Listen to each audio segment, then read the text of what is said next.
মাগো তুমি জানো না বৈষ্ণবের নিয়ম নীতি? তোমার জানা নাই, তোমার জানা নাই, তোমার জানা নাই, তোমার জানা নাই।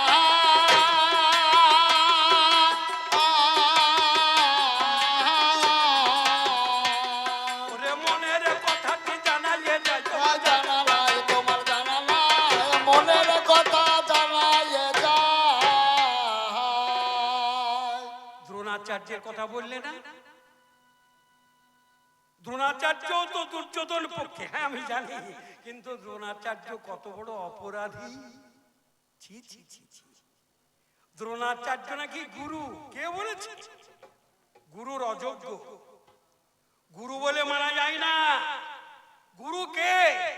উঁচু নিচু, যার ভেদাভেদ জ্ঞান না, সকলকে যে সমভাবে দর্শন করে। আর গুরু হচ্ছে ভগবানের প্রতিনিধি, তাই তো? ভাবতে পারো? তাহলে সেই ব্যক্তি গুরু হয় কি করে? যেদিন যেদিন গিয়েছিল কে? তার নাম একলব্য, নাকি?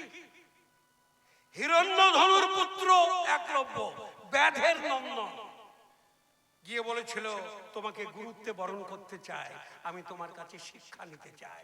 বলে তুমি কাঁদে? বলে আমি ব্যাধের নন্দন। বক্ষে পদাঘাত করে সেদিন ফেলে দিল।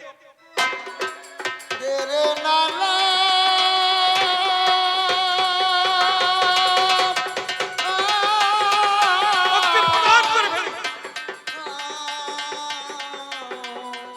বক্ষ ধরে ওই ছেলেটা কাঁদিতে লাগিল। গুরু জ্ঞানী করিয়ে আমি তোমার কাছে এলাম, আর গুরুর কাছে আজকে আমি পদাঘাত পেলাম। হে গুরুদেব, নিচু জাতিতে জন্ম নেওয়া এটা কি মহাপাপ?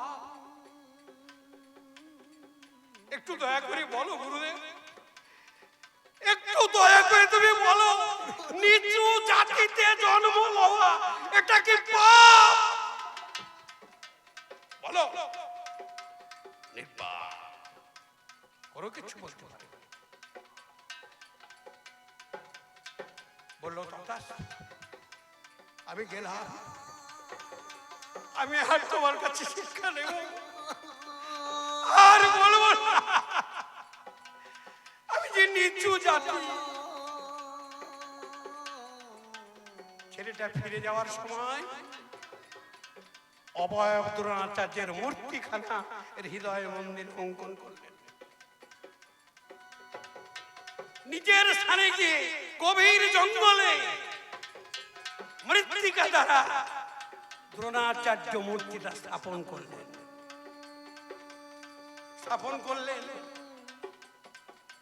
দ্রোণাচার্যের মূর্তি স্থাপন করে নিল। স্থাপন করে গুরুর চরণে অর্ঘ্য দিতে গেল, অর্ঘ্য দান করতে গেল। এমন সময় একটা ঘেউ করে উঠল কুকুর, মিথ্যা কথা নয়। ঘেউ করে কুকুরটা যেমনই উঠিল, আর সঙ্গে সঙ্গে একখানা বান একলব্য মেরে দিল। বানখানা যেমনই মেরে দিল ভাই, কুকুরের গহ্বরে, মুখ গহ্বরে পানি লাগলো। কথা মিথ্যা নয়। ওরে বানখানাকে মুখে করে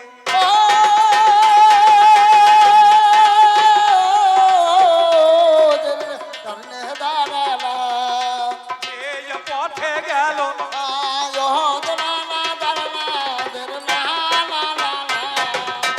পথের পাশে সহদেবে সেথায় বসেছিল।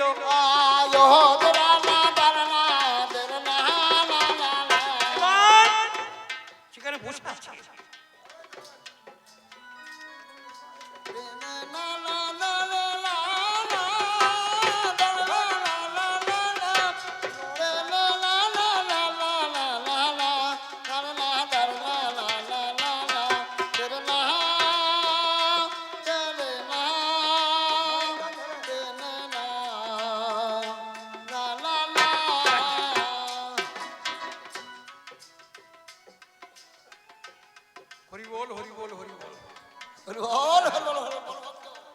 এবারে দাও বাবা দাও, তোমার প্রাণ চেয়েছে অবশ্যই। এবার কুকুরটা কিন্তু আর হা বন্ধ করতে পারেনি, বানখানা মুখে করে বনপথ দিয়ে চলে যাচ্ছে। সহদেব দেখতে পেয়ে অবাক হয়ে গেল, সর্বনাশ, কুকুরটা হা করতে বা কতক্ষণ আর বান মারতে বা কতক্ষণ। যেমন হা করেছে আর উনি বানখানা। এত সুদক্ষ শিক্ষা দিলই বা কে, আর কোন জনাই যে শিক্ষা পেয়েছে, এ ব্যক্তিটা কে? কে ব্যক্তি? মনে মনে সহদেবের চিন্তা বেরিয়ে যায়। কুকুরটাকে ধারণ করে অর্জুনের কাছে এগিয়ে যায়।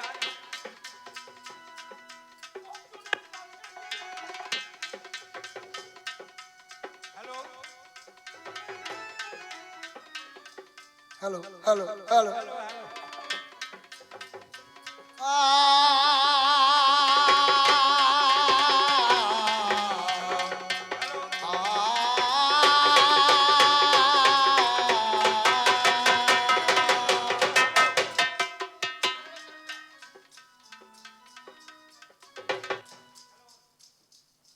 Hello hello hello mike man,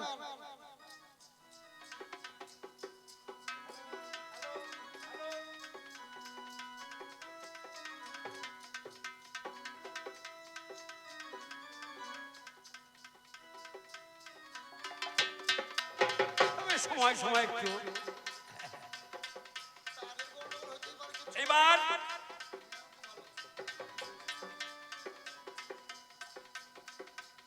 অর্জুনকে জিজ্ঞাসা করলো, দাদা এই শক্তি কি তোমার আছে? ছোট অর্জুন বলল, ভাই এত বড় শক্তি তোমার নেই? নেই না তো না। বলে তাহলে এই শক্তি কার? কুকুরের অনুসন্ধান শক্তি বেশি, অতএব কুকুরটাকে ছেড়ে দাও। আগে আগে কুকুরটা যাবে আর আমরা পিছু পিছু যাব। তবে তার আগে গুরু দ্রোণাচার্যের কাছে নিয়ে চলো, তাকে গেলে আমরা সঠিক জবাবটা পাবো। এই শিক্ষা কে দিয়েছে? মানে দ্রোণাচার্য তুল্য আত্মশিক্ষা গুরু কেউ নেই। কুকুরটা ধারণ করে করিল গমন, দ্রোণাচার্যের কাছে গিয়ে দিল দর্শন। গুরুদেবকে এইবার জিজ্ঞাসা করে, বলো বলো গুরুদেব, বলো প্রকাশ করে এত শক্তি কার? কোন জন পেল? এ শক্তি কারে দিলে আমার কাছে বলো। দ্রোণাচার্য বলছে যে আমি তো এ শক্তি দেওয়ার মতো কারোকে শিক্ষা দেই না। এমন শিক্ষা তো কেউ আমার কাছ থেকে পাইনি, পাইনি না তো না। বলে তবে আমাদের সঙ্গে চলো, আমাদের সঙ্গে চলো। এর নিদর্শন দেবে একমাত্র কুকুর। তবে কুকুরটা কে বাবা? অন্য কেউ নয়, স্বয়ং ধর্ম। স্বয়ং ধর্ম। উনি কুকুর মূর্তি ধরে কি করবে? দ্রোণাচার্য পড়ে গেল দায়। তোমাদের সঙ্গে যাব, কেন যাব না? তাদের সঙ্গটা ধরে পথের বাহির হলো। আগে আগে কুকুরটা সেই পথে যেতেছিল, যে পথেতে কুকুর যায় এরা সেই দিকে যায়। যেতে যেতে গভীর জঙ্গলে ঢুকে অগ্নি পড়ল। ভাই গভীর জঙ্গলে যখন কুকুর ঢুকে পড়ল, পিছু পিছু এরাও তার পিছু গেল। গভীর জঙ্গলে ভিড়ে করে দর্শন। দ্রোণাচার্যের মূর্তিটা করেছে স্থাপন। দ্রোণাচার্যের মূর্তি যেটা স্থাপন করা আছে, একেবারে কুকুরটা সেখানে গেছে। মূর্তির পাশে গিয়ে যেমনই দাঁড়ালো, একলব্য ছেলে বাবা সেখানে বসেছিল। সঙ্গে সঙ্গে একলব্য দ্রোণাচার্যকে দেখে আঁকাবাকি করে প্রণাম করতে গেল। তারপরে দাঁড়াও, বলি কেন? তুমি যে আমার গুরু, গুরু দর্শন মাত্র প্রণাম। কি গুরু দর্শন মাত্র প্রণাম, শাস্ত্র এইটাই বলে। অতএব তুমি আমার গুরু, তোমাকে দর্শন মাত্র আমার একান্ত প্রয়োজন, প্রণাম করা। তাই প্রণাম বলে না। কে তোমার গুরু? বলি তুমি। আমি? তুমি আমাকে নিচু জাতির ছেলে বলে পদত্যাগ করে তাড়িয়ে দিয়েছ। আমি তোমাকে তাড়াতে পারিনি গুরুদেব। তোমার এই সুন্দর গুরুর মূর্তিখানা আমি হৃদয় মন্দিরে অঙ্কন করে নূতন করে এই জঙ্গলের ভেতরে স্থাপন করে তোমার চরণে অর্ঘ্য দিতে গিয়েছিলাম। বাধা প্রাপ্ত হয়েছিল একমাত্র এই কুকুর, তার জন্য তাকে বান মারতে আমি বাধ্য হয়েছি। কি করবে দ্রোণাচার্য? দাজে পড়ে গেল। অর্জুন বারবার জিজ্ঞাসা করিল, বলো গুরুদেব।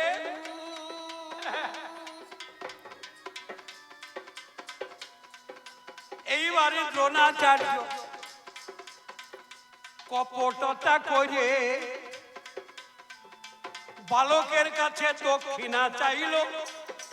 জানি সে থাকারে আমি যদি তোমার গুরু হই, আমাকে কি দক্ষিণা দিয়েছো?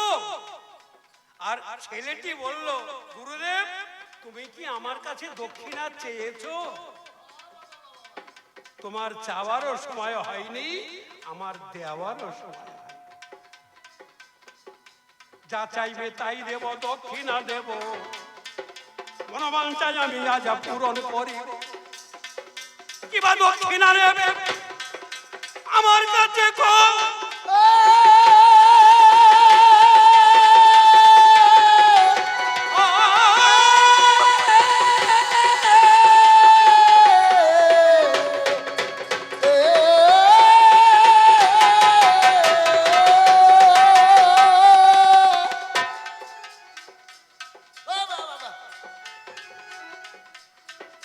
সত্য করা তোমার কাছে জানাই যা রে।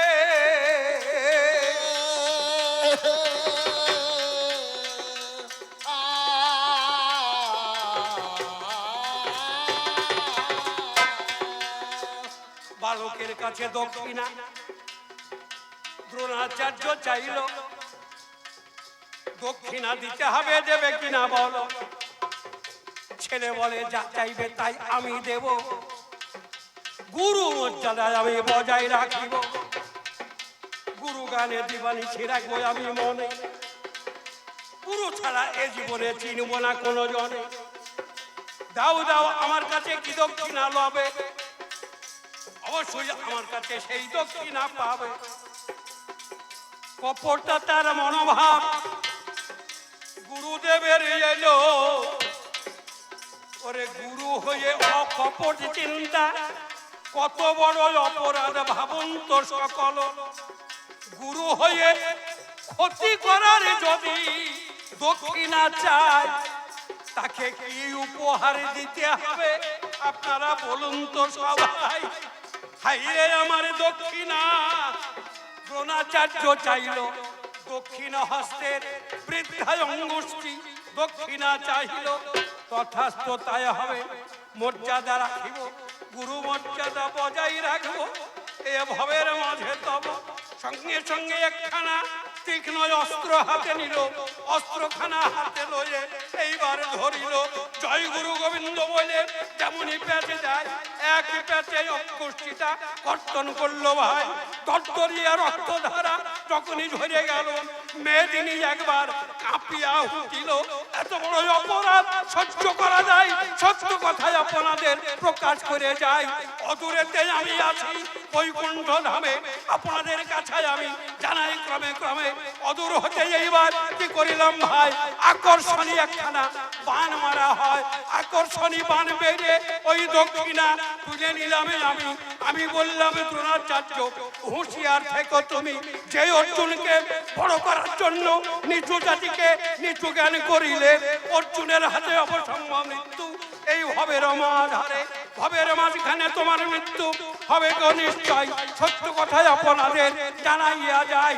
তাই তো আমি একদিন সুযোগ পেয়েছিলাম, যুধিষ্ঠিরকে ডাক দিয়ে আমি বলেছিলাম, ওগো আমার যুধিষ্ঠির, শোনো মধুর বাণী, তোমার কাছে বলতে জানালাম। আজকে বটে আমি অশ্বত্থামা হত ইতিগজ পড়িয়াছে রণে, এই কথা বলতে হবে আমারও সামনে। কি করবে যুধিষ্ঠির, পড়ে গেল দায়। দ্রোণাচার্যের সামনে গিয়ে যেমনই বলায়, অশ্বত্থামা এই কথা জোরেতে বলিল। ইতিগজ বলা মাত্র দামামা দগড়া বাজাইয়ে দিল। অশ্বত্থামা মরে গেছে বলে গুরুদেব দ্রোণাচার্য হয়। ছেলের কোপে একবারে অধৈর্য হয়। গুরু হয়ে ছেলের শোক গুরুদেবের মধ্যে জাগবে কেন? এত বড় অন্যায় কর্ম ভাববো বা কেমনে? এইবারই অর্জুনের হাতে মারা গেল ভাই। এইবারই অর্জুনকে আমার বলা হয়, ওরে আমার অর্জুন, শোনো বিবরণ।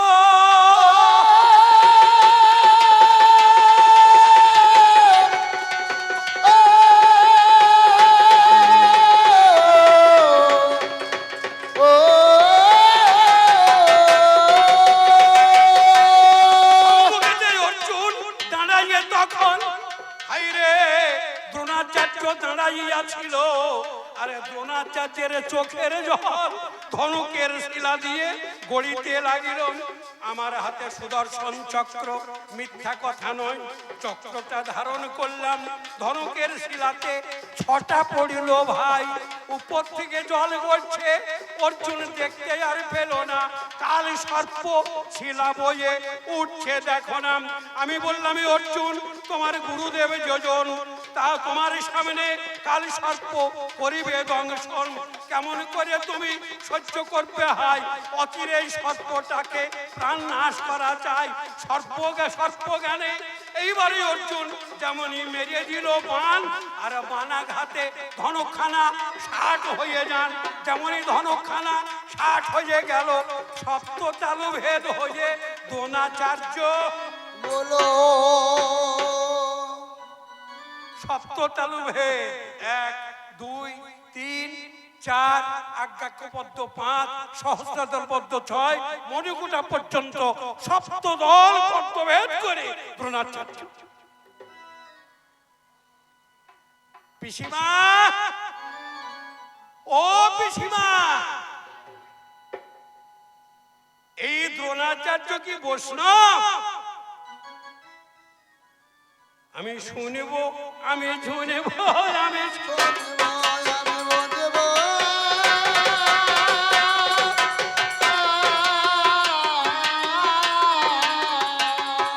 তোমার কথাতে চলব মাগো।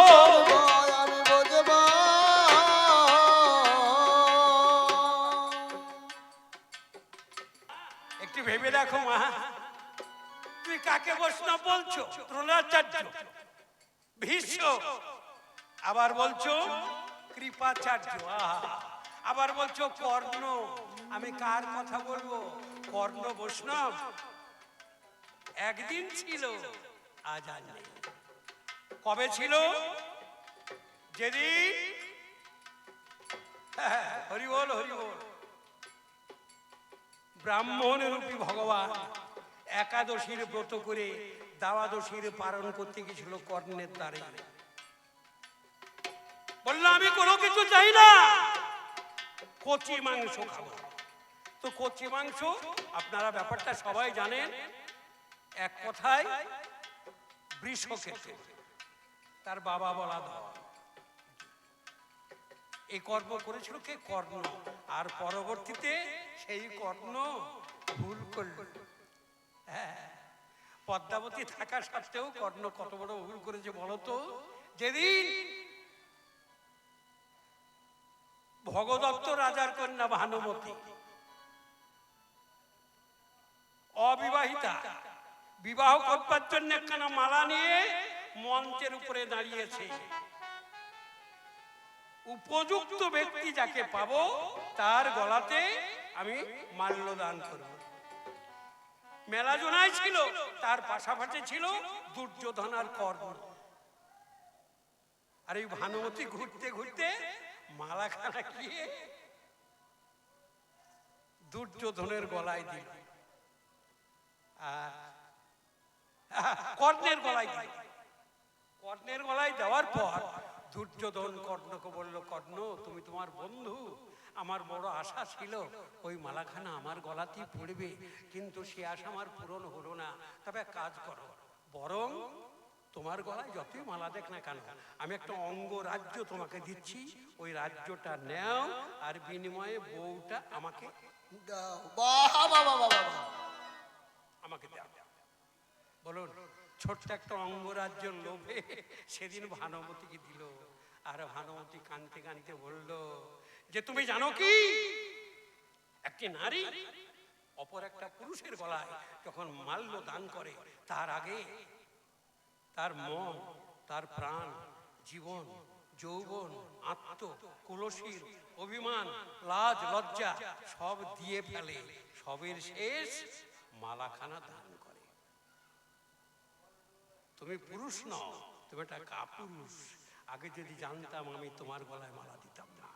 আমি বড় ভুল করেছি, ভুল করেছি। তবে জেনে রেখো, তুমি এই যে অপরাধ করছো, এই অপরাধের বিনিময়ে তোমার চরম সাজা হবে, চরম অপরাধ তোমাকে হতেই হবে।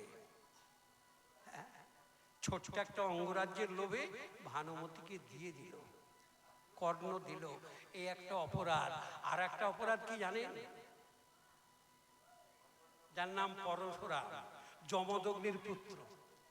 কোন একটা কারণে 21 বার ক্ষত্রিয়কে নিধন করেছে, নিধন করেছে। আর সেই যমদগ্নির পুত্র পরশুরাম, সে জানে যে জীবনে কোনো ক্ষত্রিয়কে আমি শিক্ষা দেব না, দেব না। ছোট্ট করে বলছি, অল্প কথায় আমি সেরে যাচ্ছি। কর্ণ গিয়েছিল, জিজ্ঞাসা করলো তুমি কাঁদে? তো বলেছিল আমি ব্রাহ্মণ। শিক্ষা নিল। দিন যায়, মাস যায়, এই করতে করতে 1.5 বছর পর আবার যখন গুরুগৃহে গিয়েছে, আশ্রমে সেবা করার পর পরশুরাম বলল, কর্ণ সেবার পর একটা শয়ন শয্যার বিশেষ প্রয়োজন, শয্যার ব্যবস্থা কর। কর্ণ তদান্বিত উঠে শুকনো পাতার বিছানা পাতাল, ক্যাঁথা কম্বলের নয়, গাছের শুকনো পাতা বিছানা বিছালো। গুরু শিষ্য দুজনাতে শয়ন করিল। দক্ষিণ ভাগে গুরুদেব, বাম ভাগে কর্ণ। রে বাম ভাগে কর্ণ করিল শয়ন। গুরু শিষ্য শয়ন করে আছে গো দুজন। ঘুমে একষ্ট হলো, ঘুমে বিভোর হয়ে গেছে। পরশুরামে একেবারে ঘুমাইয়ে পড়েছে। এদিকেতে একটা বৃষ্টি কর্ণের জাঙ্গ দেশে করেছে দংশন। দংশন করা মাত্র করে জ্বালাতন। এত রক্ত বাহির হচ্ছে বলার কিছু নাই। রক্ত গড়িয়ে গিয়ে পরশুরামের জমছে পিঠেরও তলায়। পিঠের তলায় রক্ত যখন অনেক জমে গেল, ওই রক্তের গরম গরম ভাব অনুভব করিল। অনুভব করে পরশুরামের ঘুম ভেঙে যায়। ঘুম ভেঙে উঠে বসে পিছন ফিরে যায়। পিছন দেখে দেখে রক্ত। কর্ণকে করে জিজ্ঞাসা, এ রক্ত কিসের রক্ত? কার রক্ত বলো তো এখন? কর্ণ বলে আমার রক্ত। শোনো গুরুদেব তুমি। পরশুরাম অবাক হয়ে বলেছে তখনই, এ তো ব্রাহ্মণের রক্ত নয়, ক্ষত্রিয়ের রক্ত হয়। আমার কাছে মিথ্যা কথা কইলে এর বিনিময়ে তোমার রথ চক্র মেদিনীতে গ্রাস করবে সাদের ভূমণ্ডলে। পিসিমা, এটা কি বৈষ্ণব? এ কি বৈষ্ণব?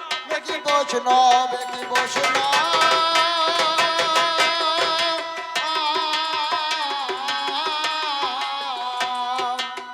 বলো বলো মা জননী বৈষ্ণব বেটি বৈষ্ণব